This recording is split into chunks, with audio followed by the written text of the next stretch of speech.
কবি ডেকে ডেকে বলেন, जगह दिल लगाने की दुनिया नहीं है, ये इबरत की जा है तमाशा नहीं है।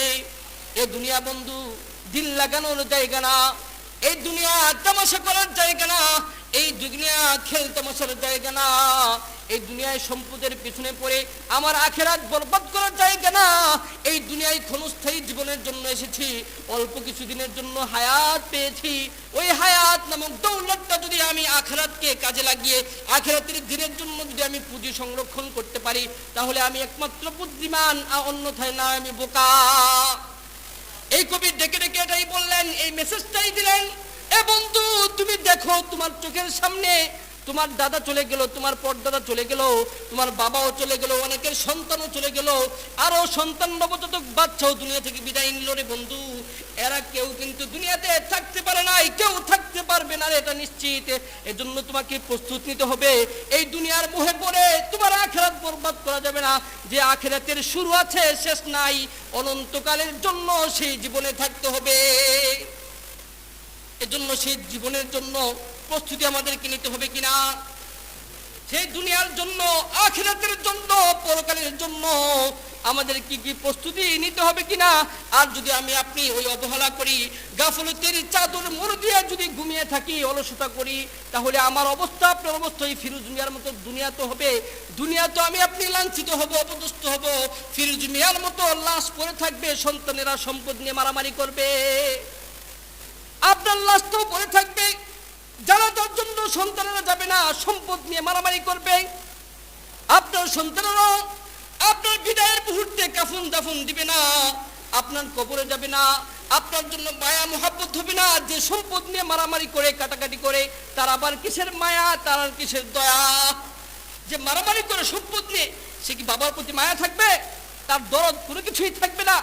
সে তো পাষাণ্ড হয়ে, পাষাণ্ড দিলের অধিকার হয়ে বাবাকে ভুলে গেছে, অতীত ভুলে গেছে। যে বাবা হাড় ভাঙা খাটুনি দিয়ে পরিশ্রম করে, দিন মজুরির কাজ করে, সারা জীবন অন্যের বাড়িতে কাজ করে, কামলা গিয়ে বদলি করে রিক্সা চালিয়ে আজকে তোমাকে বড় করেছে, ওই বাবাকে তুমি ভুলে গেলা। তার মানে কি বুঝা যায়, দুনিয়া কেউ আপন নয়। এই দুনিয়াতে কেউ আপন নয়, এই দুনিয়াতে কেউ কারো নয়, সবাই স্বার্থের পূজারী। আপনার সন্তান আছে, আপনার সম্পদ যতদিন আছে, আপনার স্ত্রী আছে, যতদিন আপনি তাকে খাওয়াইতে পারবেন, ভরণ পোষণ দিতে পারবেন, আপনার বাবাও আপনার কথা মানবে যখন বাবাকে আপনি খাওয়াইতে পারবেন, পড়াইতে পারবেন। এমনই ভাবে দুনিয়ায় যত সম্পর্ক আছে সব কিছুই কি কোনো কিছু পাওয়ার জন্য, কোনো কিছু স্বার্থের জন্য। স্বার্থ ছাড়া কেউ কারোর সাথে সাড়া দেয় না, কারো কাছে আসে না, কারো কাছে বিড়ে না। এটাই কি দুনিয়া, এটাই আমাদেরকে এই ঘটনা থেকে শিক্ষা দেয়। করোনার সময় আমরা অনেক ঘটনা দেখেছি এবং বহু ঘটনা ঘটেছে। বাবা করোনা রোগী, এর জন্য বাবার কাছে সন্তানও যায় না, কন্যারাও যায় না, স্ত্রীও যায় না, বাড়িতে যারা আছে সদস্য কেউ যায় না। বাবাকে এক ঘরে তালা দিয়ে তালাবদ্ধ করে রেখে দিয়েছে। বাবা চিৎকার করে কাঁদে, বাবা আমাকে এক ফুটা পানি দাও, এক গ্লাস পানি দাও, পানির জন্য আমি ছটফট করে মারা যাচ্ছি।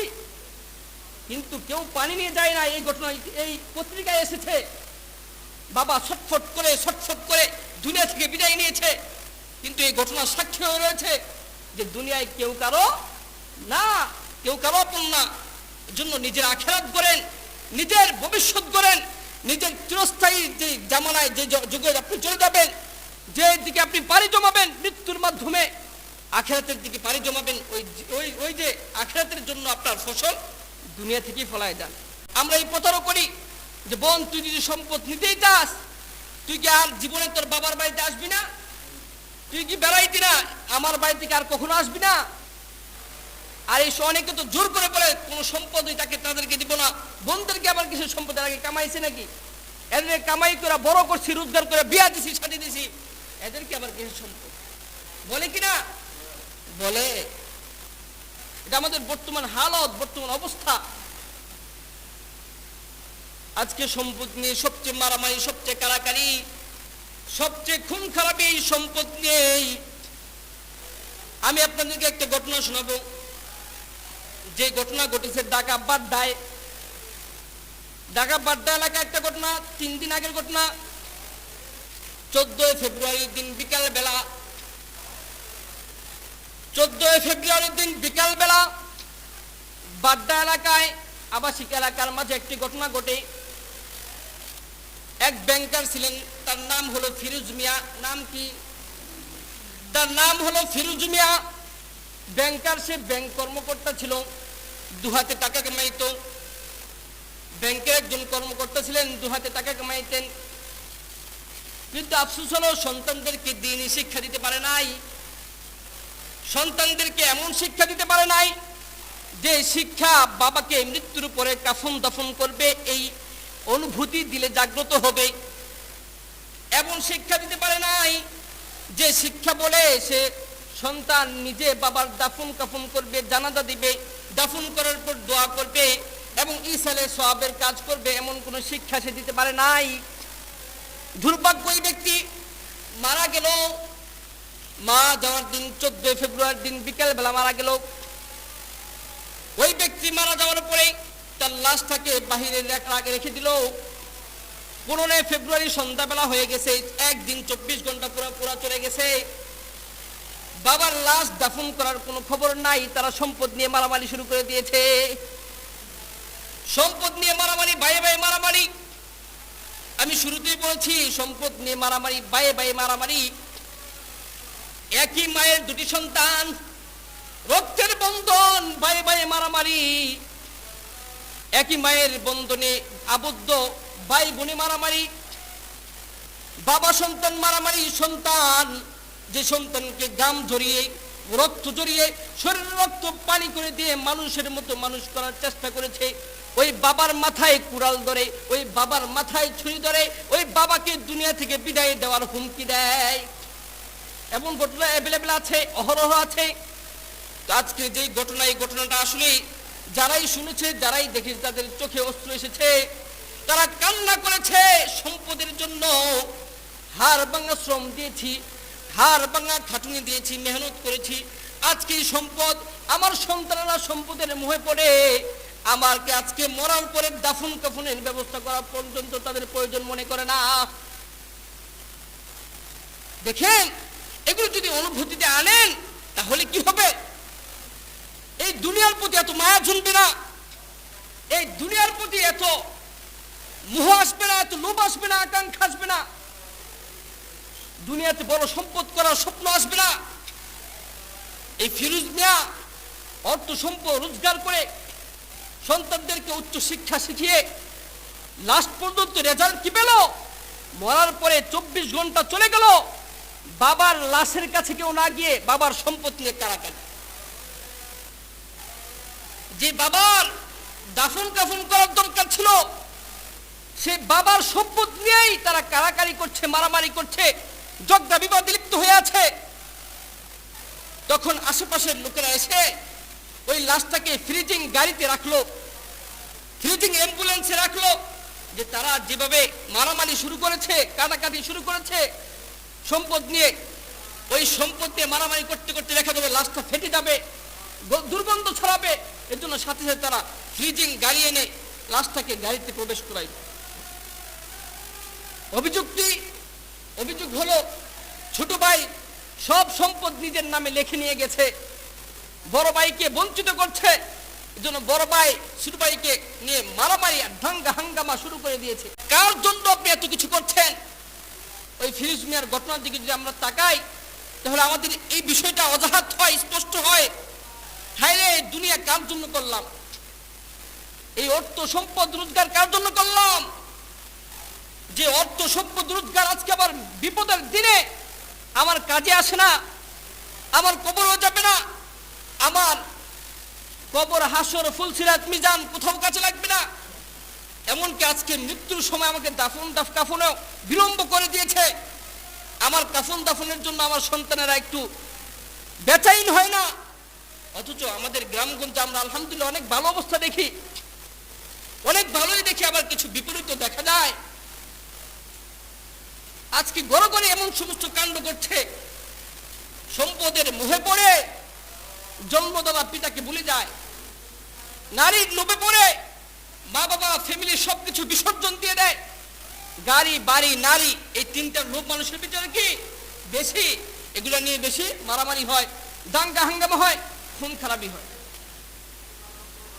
এজন্য আজকে যদি আমরা এই ফিরোজ মিয়ার ঘটনার দিকে তাকাই, আমাদের সামনে আজকে অনেকগুলা বিষয় স্পষ্ট হয়ে যায় যে আমরা সর্বত্রই জুলুমের শিকার, জুলুম করতেছি, সবাই জুলুমের শিকার। কেউ কেউ জুলুমের শিকার, আর কেউ কেউ কি জালেম, কেউ কেউ কি জুলুমের শিকার, আর কেউ জালেম, জালেম হয়ে জুলুম করছে, আর কেউ কেউ জুলুমের শিকার হচ্ছে। সর্বত্র আজকে মারামারি খুন খারাপি সম্পদ নিয়েই বেশি, সম্পদ নিয়েই সবচেয়ে বেশি মারামারি হয়, সম্পদ নিয়েই সবচেয়ে বেশি কারাকারি হয়, ভাই ভাইয়ের সম্পর্ক নষ্ট হয়, জীবনের জন্য সম্পর্ক নষ্ট হয়ে যায়। কেউ কারো দিকে তাকায় না, কেউ কারো বাড়ির দিকে যায় না, কেউ কারো জায়গার দিকে যায় না, তার দিকে ফিরে প্রস্রাবও করে না। এমন হয় কিনা? এমন ঘটনা অহরহ ঘটছে, অ্যাভেলেবেল ঘটছে, এমন এমন সংখ্যা, এমন ঘটনার সংখ্যা অ্যাভেলেবেল প্রতিনিয়তই ঘটছে। আমি ওই ফিরোজ মিয়ার এই ঘটনা থেকে বলতে চাই, আমাদের জন্য শিক্ষা রয়েছে। আজকে যারা আমরা বাবা, তাদের উচিত হবে আমার একটা সন্তানকে হলো জানাজা শিক্ষা দিয়ে আমি এই দুনিয়া থেকে বিদায় নেওয়া, একটা সন্তানকে হলো এই শিক্ষা দেওয়া যেন আমি মরার পরে আমার ওই লাশটাও ওই ফিরোজ মিয়ার মতো 24 ঘন্টা 2 দিন এভাবে পড়ে না থাকে। এই শিক্ষা আমার সন্তানকে দিয়ে দেওয়া, এবং আমাকে সম্পদের পিছে লেগে থেকে, সম্পদের পিছনে পড়ে থেকে জীবন নষ্ট করে দেওয়া উচিত নয়। কারণ এই জিন্দেগি কি ক্ষণস্থায়ী, এই জীবন কি ক্ষণস্থায়ী জীবন। এই জীবনের যেমন শুরু আছে শেষও আছে, কিন্তু মৃত্যুর পরে একটা জীবন যে শুরু হবে এটা শেষ হবে না। মৃত্যুর পরে একটা জীবন যে শুরু হবে,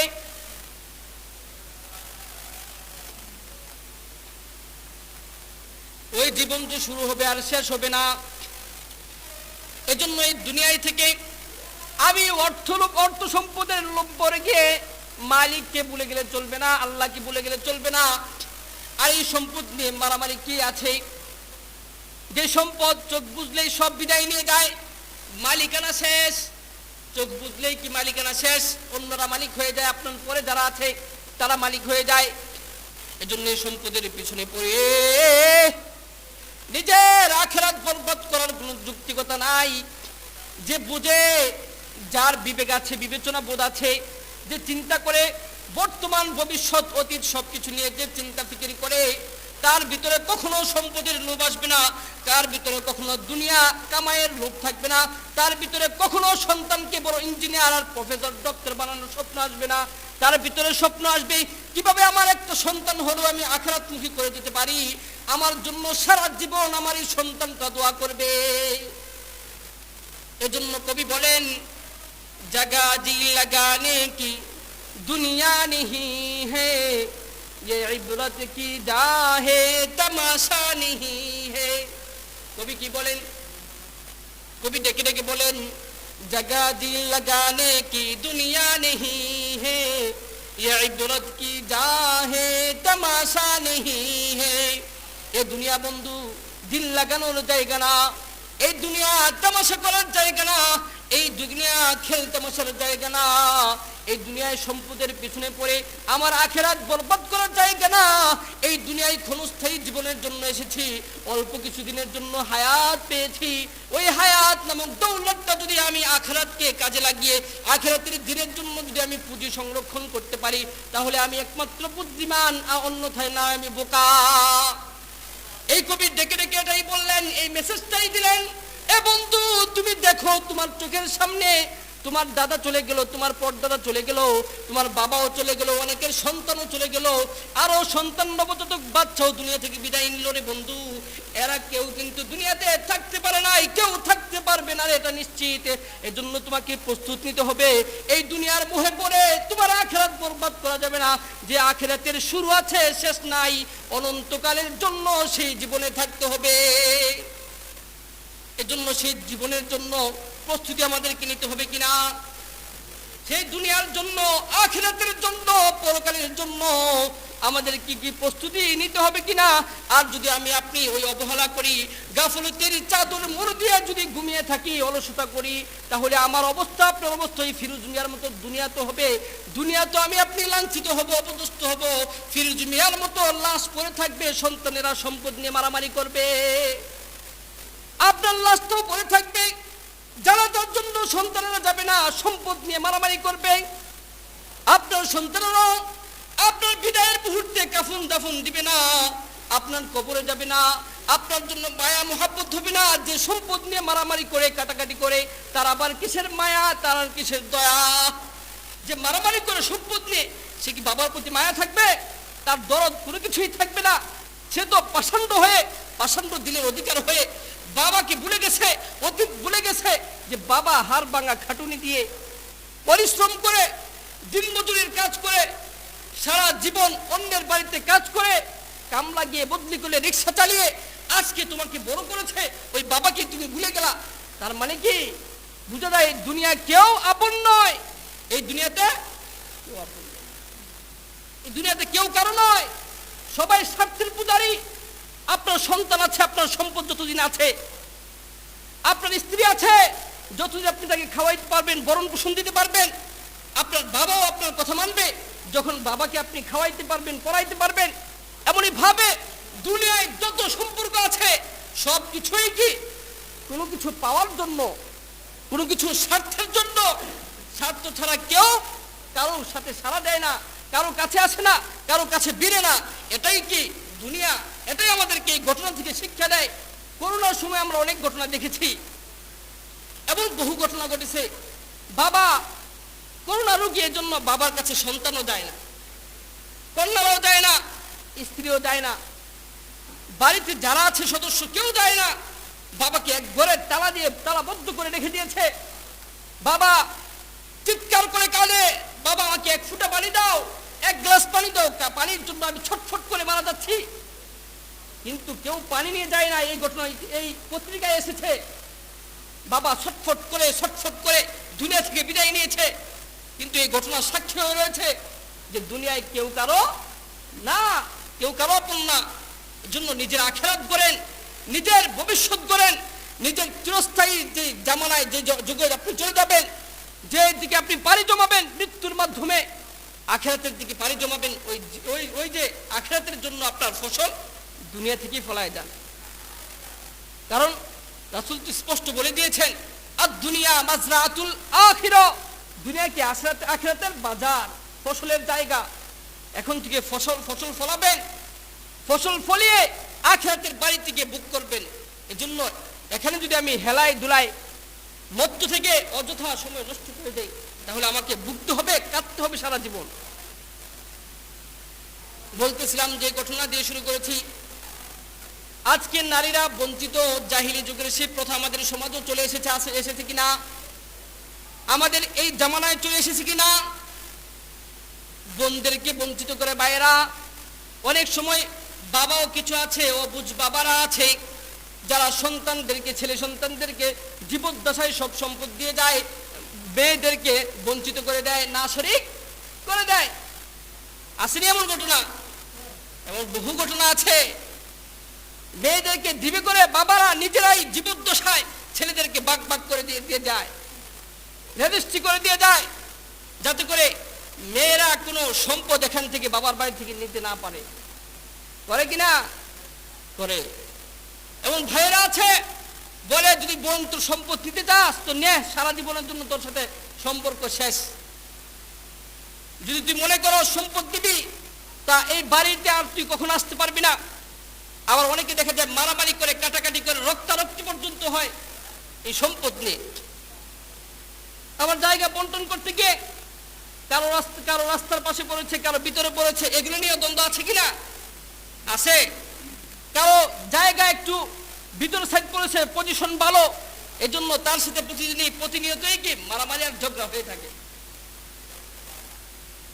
অথচ আল্লাহ তাআলা স্পষ্ট ঘোষণা করে দিলেন, হে দুনিয়ার মানুষ সকল, আজকে যারা নারীদেরকে বঞ্চিত করতেছে শুনে রাখো, আল্লাহ স্পষ্ট ঘোষণা করে দিলেন, লিররিজালি নাসিবুম মিম্মা তারাকাল ওয়ালিদান ওয়াল আকরাবুন ওয়ালিন-নিসাই নাসিবুম মিম্মা তারাকাল ওয়ালিদানি ওয়াল আকরাবুন। হে দুনিয়ার মানুষ সকল, পিতার সম্পদ থেকে নারীদেরকে যে তোমরা বঞ্চিত করছো শুনে রাখো। পুরুষের জন্য যেমন বাবার সম্পদ থেকে একটা অংশ আছে, পুরুষের জন্য যেমন তার রক্ত সম্পর্ক আত্মীয়দের সম্পদ থেকে একটা অংশ আছে, যেমনই ভাবে বাবা যে সম্পদ দুনিয়াতে রেখে গেছেন, মারা গেলেন, দুনিয়া থেকে বিদায় নিলেন, এরপরে এই সম্পদ থেকে একটা অংশ তার সন্তানেরা ছেলেরাও পাবে, এমন ভাবে তার মেয়েরাও পাবে। মেয়েদের একটা নির্ধারিত অংশ আছে, ছেলেদেরকেও একটা নির্ধারিত অংশ আছে। কেউ এই সম্পদ থেকে বঞ্চিত করা যাবে না, কাউকে বঞ্চিত করা যাবে না। আল্লাহ স্পষ্ট ঘোষণা করেন, হুঁশিয়ারি বাক্য উচ্চারণ করেন, তিলকা হুদুদুল্লাহ, তিলকা হুদুদুল্লাহ। এটা হলো আল্লাহ তাআলার ফয়সালা, আল্লাহ তাআলার বিধান। ওমাই ইউতিল্লাহ ওয়া রাসূলাহু, ওমাই ইউতিল্লাহ ওয়া রাসূলাহু ইউদখিলুহু জান্নাতিন তাজরি মিন তাহতিহাল আনহার। এটা হলো আল্লাহর নির্দেশ, এটা হলো আল্লাহর বিধান। এই বিধান যে মানবে, যারা এই বিধানকে পালন করবে, বিধানকে সঠিকভাবে প্রয়োগ করবে, যারা পুরুষের সন্তান ছেলে সন্তানের হক ছেলে সন্তানকে দিয়ে দিল, মেয়ে সন্তানের হক মেয়েদেরকে দিয়ে দিল, যথোপযুক্ত শরীয়তের বিধানকে পালন করলো, তার জন্য রয়েছে জান্নাতিন